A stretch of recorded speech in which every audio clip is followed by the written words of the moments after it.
So in this lesson, we're looking at how we apply the exponential function to the context of exponential growth, and we can use it to model the growth of plant and animal populations, especially bacterial or single-celled organism populations. It can also be used in finance and economics because it relates to compound interest, mortgages, and inflation. We're going to look at population growth as an exponential function. And it's a convenient way to represent situations involving population growth is in terms of doubling time. So we define doubling time as the time required for a population to double its initial value, right? And then from there on, the population, every period of doubling time, the population will double again. And that's what makes it an exponential growth, right? Is that every period of doubling time, the population will then double. Okay, so since it is doubling time, we use base 2 for the function, and this is the equation that we're going to use. So AT is the amount after time t, right? So the population is a function of time, so however much time has passed, so we're inputting time into this function. A naught, and that's how this is defined, or that's how we say this. This is the initial population. Okay. And it's actually said as A naught, right? Naught being 0. And so the reason why we say A naught or A at 0 or A of 0 is because we're looking at the population at time 0. So the initial population at time 0. We use base 2 because we're looking at doubling time. D represents the amount of time it takes for the population to double. And then t is the time elapsed. So this is the function that we're going to be using to represent population growth. So let's go straight into the first question. Example 1 looks like we're looking at a population growth of a bacterial colony, and we see that it doubles in number every 3 hours. So that means my doubling time here is going to be 3 hours. And I initially have 100 bacteria. So we can set up this equation quite quickly. The function is A of t is equal to, and the initial population of bacteria is 100 times 2 raised to the exponent. So what's the doubling time again? It's every 3 hours, and t will be my input into this function. So determine the number of bacteria that would be present after 1 full day. Well, I have to look at how many hours are in a day. So I know that in 1 day there are 24 hours. So I'm going to input that into the function. So A of 24 is equal to 100 times 2, 24 over 3, which is equal to 100 times 2 to the power of 8. Okay. So that means it's going to undergo 8 periods of doubling. Okay. Just to give you a sense of what that means that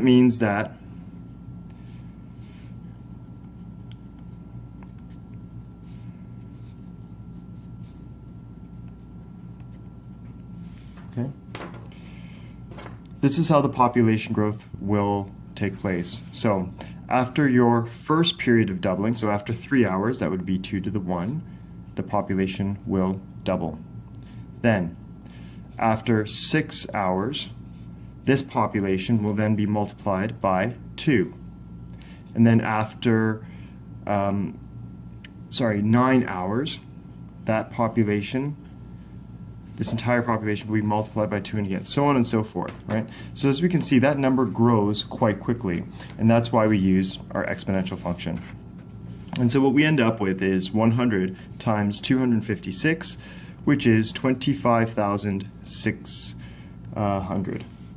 And that's how many bacteria we will have after 24 hours. So just starting with 100 bacteria and a doubling time of 3 hours, in 1 day we will go from 100 all the way to 25,600 bacteria. Looking at example 2, we're looking at the human population in 2018 was 7.6 billion, and it grows at a rate of 1.09% per year. And that 1.09% growth rate represents a doubling time of approximately 58 years. So that means every 58 years, the population will double. Okay. So, assuming the growth rate remains constant, we know it doesn't because this percentage changes year by year, but we're just going to assume that that percentage stays the same year over year. Estimate using exponential functions how many new humans will populate the Earth by 2025. So let's just look at the human population at 2025. So I'm going to go ahead and set up my function here.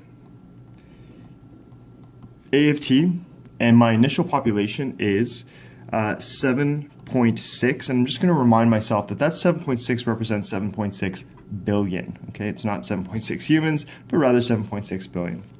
Multiplied by base 2, my doubling time is 58, and t will be my input to this function. So 2025, so I have to figure out between 2018 and 2025, what is the time that has elapsed? So t would be equal to 2025 minus 2018, and that represents an elapsed time of 7 years. So I can evaluate my function after 7 years. So a at 7 is equal to 7.6 times 2 to the power of 7 over 58. And that is approximately 8.3. And so what does that represent? Well, that means that in 2025, the population is 8.3 billion. So how many new humans will populate the Earth by 2025? Well, I can take my 8.3 billion, subtract my initial 7.6 billion, and I should get 0.7 billion new humans. So over a span of 7 years, I'm going to get 0.7 billion. 0.7 billion, guys, is 700 million. B, Earth's population. Okay, so we're going to estimate Earth's population in 1900. Right? So this function actually works not just going forward in time, but going backward in time as well. So A of t is equal to 7.6 times 2t over 58. Now I'm going to evaluate what t should I use. Well, I'm looking at 1900 minus 2018. And so that represents a difference of negative 118 years. So this function will, in fact, work using a negative t value. So evaluating this function at negative 118, that's equal to 7.6 times 2 to the negative 118 over 58. So I'm going to input that into my calculator, and I get approximately 1.8. So again, that's 1.8 billion. So therefore, the population was 1.8 billion. Okay, well, that is what our calculation yields, but when we actually go and do the research, we find that it was 1.65 billion. So I want you to think about what's the discrepancy here? Why is our function producing 1.8 billion when it was actually 1.65? And it may have something to do with how we've set up this question or any assumptions we've made. So I want you to think about that, and that's something that we can discuss in class. So now we'll take a look at the function and see how much the population will grow in a single day, right? So when we talk about a day, we're going to talk about a day using the solar calendar, right? Now, different cultures use different calendars, but we're going to use the solar calendar. And a solar calendar means that 1 year has 365.2422 days, right? And you might be thinking, okay, well, isn't it just 365? Well, no, we actually have 0.2422 days extra per year. And so that means every 4 years, because if you multiply this decimal, 0.2422, that should yield approximately 1 extra day, which is why every 4 years we have a leap year, right? We have the 1 extra day in February, right? So how much is our time going to be? Well, our time is going to be 1 day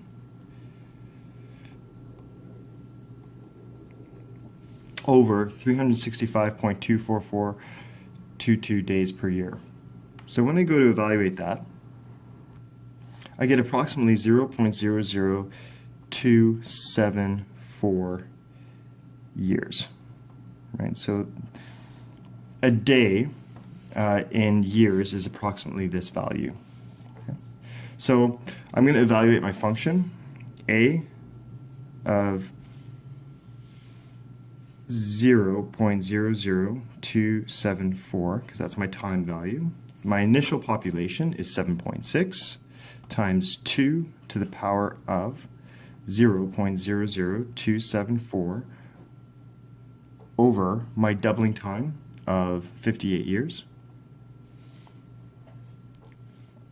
And I should approximately get 7.6 right there. So that means 7.6.00248,678. So these are all the digits that will come out of my calculator, right? So that's what the population is after 1 day. And I'm starting with initial population of 7.6. So the difference between these two numbers will tell you how much the population grows in 1 day. So I'm going to go 7.600,248,678 minus 7.6, and then I get this number right here, 0.000248678, which is approximately equal to 250,000 extra people, right? Because remember, these numbers represent billion, right? And so that's how many, when I translate that into actual numbers, not this short form right here, but how many numbers? Well, that's approximately 250,000 people are born every day. Okay, this next question is a bit tricky, but just try and follow along.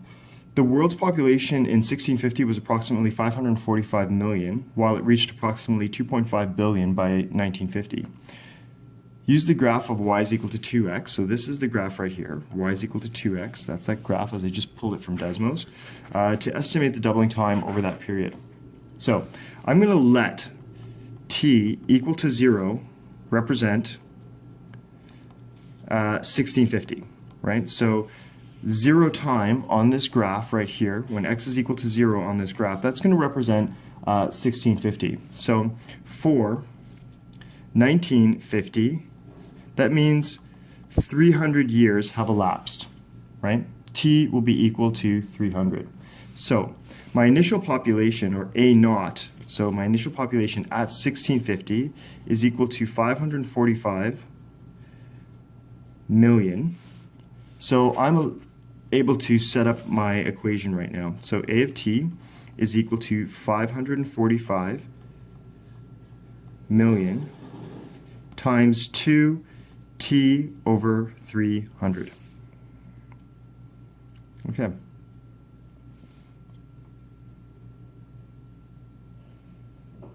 Sorry, I made a mistake there. It's not t over 300. It's t over d. Again, that should be t over d because we don't have the doubling time yet. That's what we're trying to find. So 545 million times t times 2, t divided by d, right? So rather, I know what the t is. That's 300. So I'm going to evaluate this function at 300.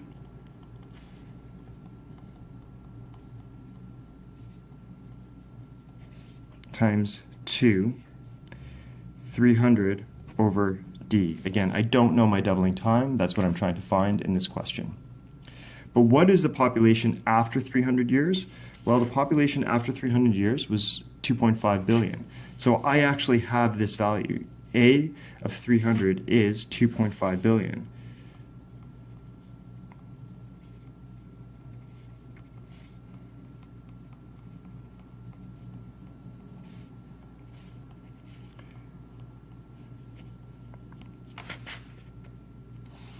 So what I can do now is I can divide both sides by 545 million and get rid of this, and divide this side by 545 million.